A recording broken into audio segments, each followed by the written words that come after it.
along the lines of the dependency on AI. You don't know what you're looking at. What's driving that thing? It's not a space alien. Aliens. It's unidentified. Aliens. We have the Jerusalem Post here. Are aliens calling? Scientists find 8 suspicious radio signals in space. Study. Now, this is sort of an echo of an article we did a few weeks ago from Nature, which was mirrored on Scientific American. Will an AI be the first to discover alien life? Which is very right. It's right up face like the sun. I mean, I've been talking about this kind of thing for a while, how they can really just, they can pull off a huge deception. The AI found it. And this is along those lines here from Jerusalem Post. And basically they talk about these 8 new strange extraterrestrial radio signals that were detected. It talks about Yuri Milner, the billionaire who's doing the Breakthrough Initiative. And it says here, are we alone? There are numerous examples of extraterrestrial radio signals that scientists have detected over the years. These are important as radio signals have often been prioritized by scientists as one of the most prominent aspects of SETI. And what they talk about is they're looking for technosignatures.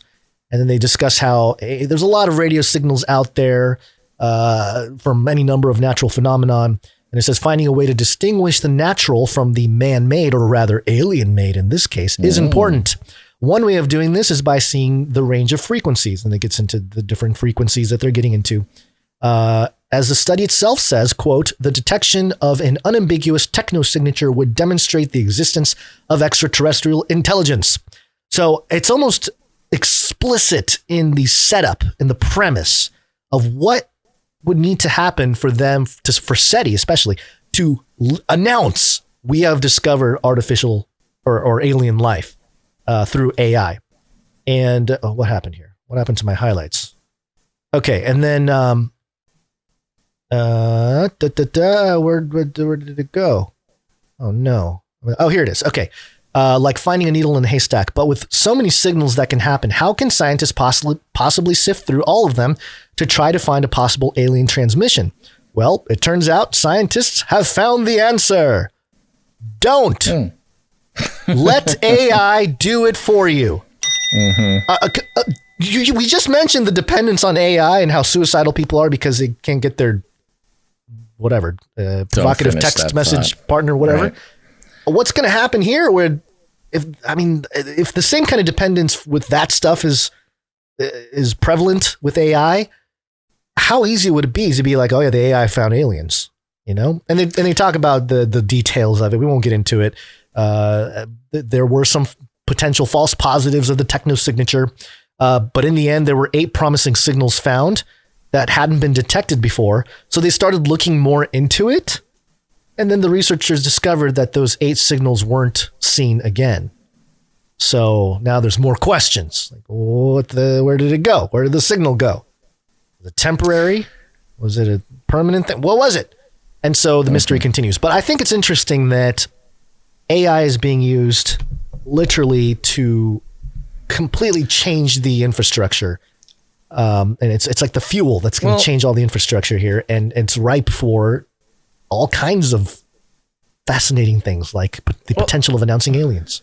Yeah, well, I think the finding of life on another planet is a good example of what that Hiroshima moment might be. I mean, you talk about the nuclear revolution or the paradigm shift of, oh, hey, we have harnessed the cosmic energy, each and every atom. Right. And it wasn't, the violence of the bomb was one aspect of it.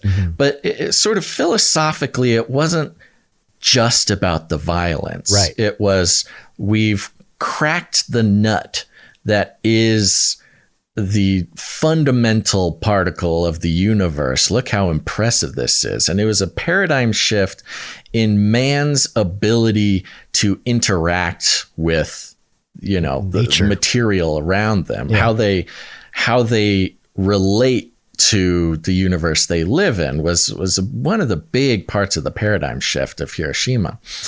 And, maybe the AI Hiroshima isn't violent. Maybe it isn't necessarily a bomb going off or something. Maybe the Hiroshima moment, referring more to a paradigm shift, is something like, oh, we found aliens, and a sufficiently trusted AI system. That might not be the current state. It might not be there this year. Maybe it's next year. Maybe it's 5 years. Yeah. Who knows? Yeah. But we already see policy being made on artificial intelligence. We see court cases, the legal system is moving closer and closer to reliance on AI. We followed that. They at least use it for sentencing. The climate change, movement. I think we cut the story, but there is a story about an AI, a very impressive AI figured out that climate change is going to kill us all. It was a Stanford study. The Stanford came out with a study with an AI that said by 2030, chaos, climate, the whole deal. Yeah. And the point isn't that it's either true or not. Right. The point is that it's being used to build trust. There is a certain...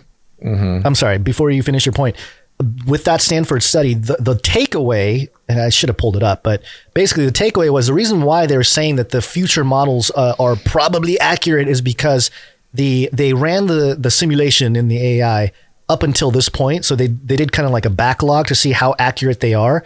And I guess it was exactly how things have played out, in the last 20 years. And that's what convinced the researchers that, projecting forward will be accurate. So it's like, but it's kind of one of those things where you're like, well, wouldn't that help that the thing already happened to have that data available for you? Anyway. I don't want to get too off on exactly how and why something happened. But the point is, so it's about trust. They trusted that particular AI enough that they are starting to sort of use these signals from AI as ways of determining how humans should and will live at a policy level. Yeah. So if the trust is there and the AI finds life on another planet, talk about paradigm shift. That is sort of the only thing that could compare. You talk about the philosophical paradigm shift of man can destroy and harness the fundamental building block of the entire universe. That was a big deal in the mid-century. And really the only thing that could compare to that is AI has discovered, pinpointed, received a message from, and confirmed that there are life on other planets. That would change everything. That would totally suffice for a lot of people, at least, to equal that paradigm shift, which would then, and that's not even the biggest part. The biggest part is what then gets handed over to the AI, the sort of reliance on AI. Yeah, We're already turning over our sense of self and our will to live. I was going to say that perhaps this is part of a big step toward not romantic relationships with AI, but with extraterrestrials who live on other parts of and then when they cut off the sexting with the aliens, that's when mass suicide takes place across the world as they can't handle not being able to communicate with their lovers in space. It's really not even that crazy sounding anymore. I know. 2023, huh? Mm-hmm. All right. Well, there you go. Right. Some different aspects of the whole AI thing that we've been covering AI for a long time. We've been covering it in the context of end times Bible prophecy, but also sort of the step-by-step progression. And, it just does seem like it's, we knew it was going to be a big deal, but it really has become mainstream this year. So we'll keep track of all that and continue to comment on it.